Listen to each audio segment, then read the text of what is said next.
How's it going, everybody? It's your boy Mike from Seattle, back again with Dion from Dion Talk Financial Freedom. And what he's going to do today is talk some sense into me, the Seattle area pessimist. I am known to be a bit bearish on Seattle, and not just because I'm a police officer in the area and I have to see all the time the graffiti, the crime, and the homelessness and all those issues. There's other nicer areas outside of Seattle that can be invested in. But what doesn't make sense to me, and what Dion's here to do, is explain how the numbers can still work and you can still make a good return on properties that cost 500, 600, 700 to $1 million. The duplex that I live in just refinanced at $600,000. So for those of you out there who are wondering, how do you make your crazy market work? Dion's going to explain it. So Dion, tell me about your most recent deal that we were chatting about. Okay, so there is a caveat. I avoid King County. 100% agree. I'm in the Seattle area, but I'm Right. Seattle adjacent. Right. Yes, yes. My most recent purchase is in Thurston County. It was a duplex for $400,000. And there are people out there who have duplexes for $200,000. So why would it work at $400,000? I wish it cost $6. Well, okay. See? What? As long as the return scaled with the price. The more expensive the property, the more expensive the down payment, but the higher the yield if you can find one that hits my mark. My goal is a 10% cash on cash return. So I bought a place for $400,000. I put $100,000 down, 25%, or was it 80,000 with closing costs? It was close to 100 when I wrote the check. So I think it was 80 because it was 20% down plus all the closing costs and everything. It's about $100,000. I need to make $10,000 a year in profit. It's going to make about 14. So my cash on cash return is higher. So if I found a place that costs more and rented for more, and the gap between my rental income and my expenses was bigger, then my return is bigger. And that is not how I started my investing. I started by looking for the cheapest duplexes I could find.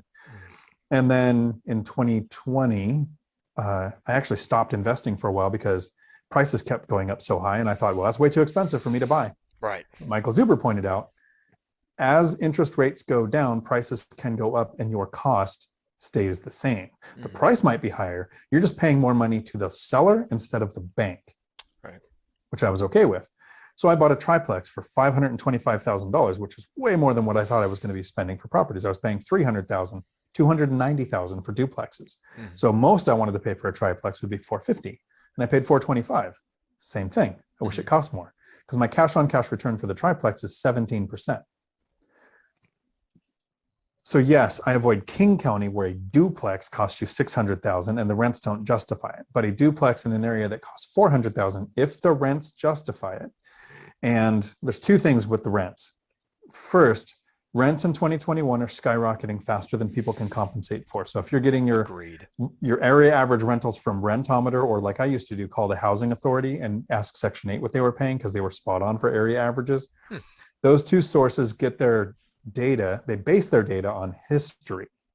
What happened in the last 12 months, that's our area average. And that's not working when rents are going up about 40% in 2021. Yeah. I had a unit listed for $1,130, relisted it at $1,800, had 12 applicants within 4 hours. So, hey. So if people are familiar with my content at all, I have a strategy that I should come back sometime and explain called the binder strategy, where I literally get tenants to request a rent increase and to request longer leases. So when I purchase a property, and so far, since it's worked 100% of the time, I have confidence that when I talk to the tenants, they're going to ask for a rent increase. So I don't have to run my numbers based on where the rents are now. I can base the rents on what I've determined to be the area average rent, and I go about 10% below that to give myself a buffer. But knowing what the rents are going to be once the current leases expire, and I can make that adjustment, and again, outside of King County, where they don't quite have rent control yet, but there's some pretty scary things looming on the horizon where they're trying to get it in there. Most people don't realize how bad rent control is for the tenant, that it forces the landlord to raise the rent the maximum allowable every year, or your property value can fall behind. Right. I would rather have it where I can leave tenants alone for a couple of years if I need to, or use my binder strategy and get the rents up if I have to. So that's how I get my numbers to work in an expensive market. First, house hacking is more effective in a high cost of living area because you're reducing or eliminating a bigger amount. Second, it takes a lot of work.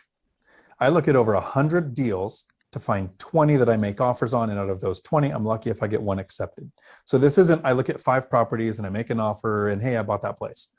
This is hundreds that I look at to find the few that will make sense, because there are people buying small multifamily that are way too expensive.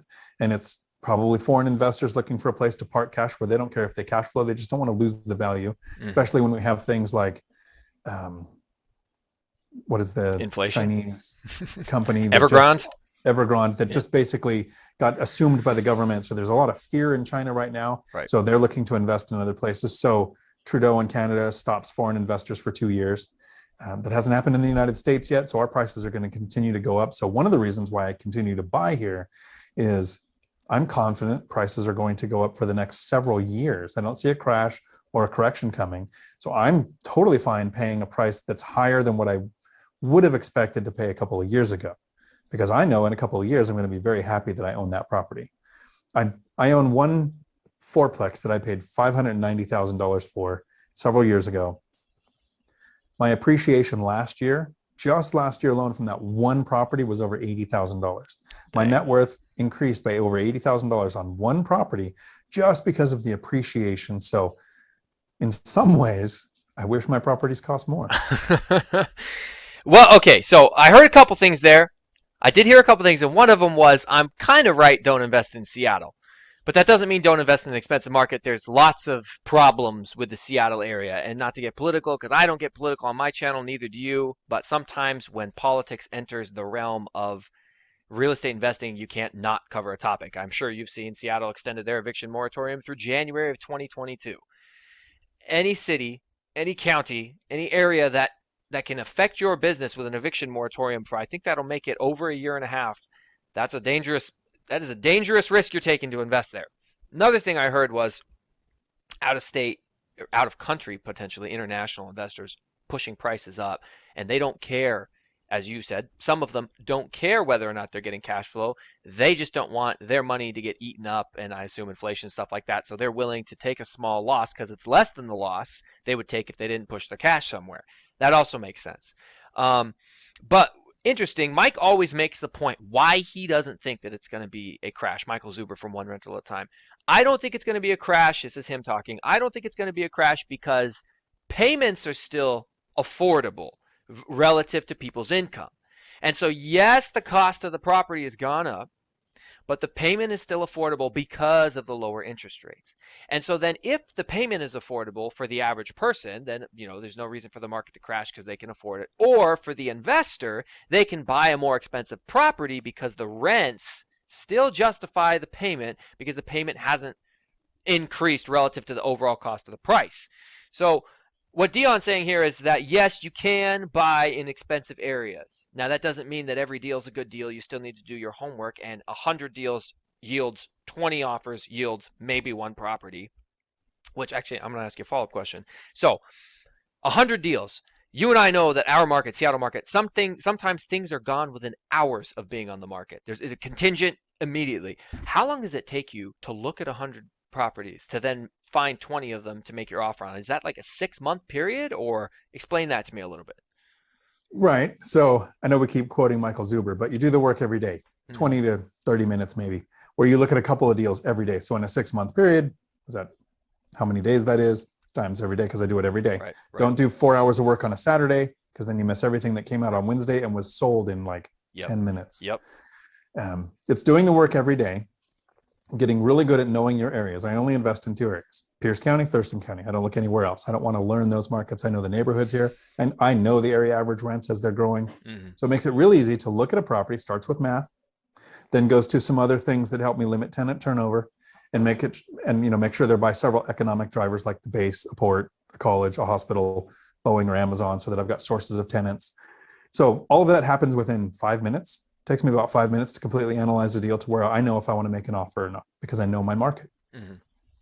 So my agent and my lender, I have 3 agents. They all know about each other, and my lender, and they know that Like if I don't get a response within 10 or 20 minutes, I'm moving on. Right. because I want that offer has to be submitted within an hour Mm, of that property hitting the MLS. yeah. You want to get to the seller because we can never know why a seller's selling, if they're an experienced seller, if they inherited it, they don't know how many, they might be nervous, they might think they're never going to get an offer this high. So when you get your offer in, sometimes I've had them accepted quickly.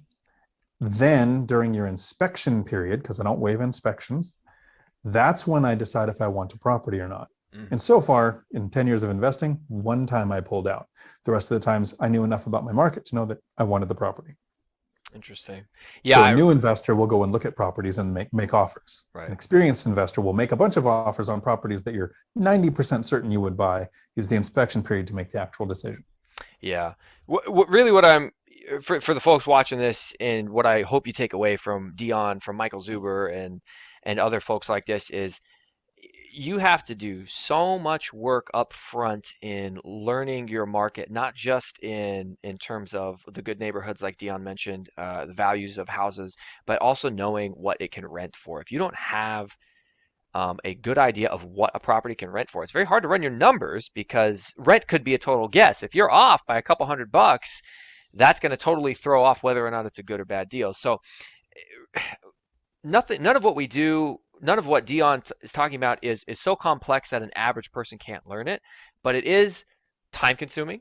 It does take discipline. You got to look every single day, especially in hot markets like ours. Like he mentioned, if you're looking just on Saturdays, there's houses that come on the market every day and go off the market 20 minutes later. So you'll miss all of them.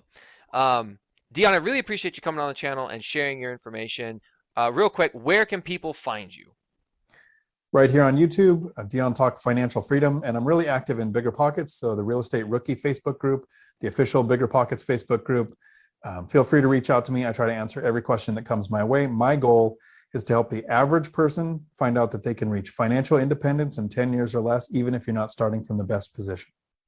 Right. Yeah, just like you have, and just like I hope to. So, folks, please go show him some love on his channel, like and subscribe to it. People like him need to get promoted up the algorithm so that fake gurus and scammers get pushed down on the algorithm. Dion, I appreciate you spending the time with me, and I have many more interviews, hopefully, that I can get from you. I'll catch you next time.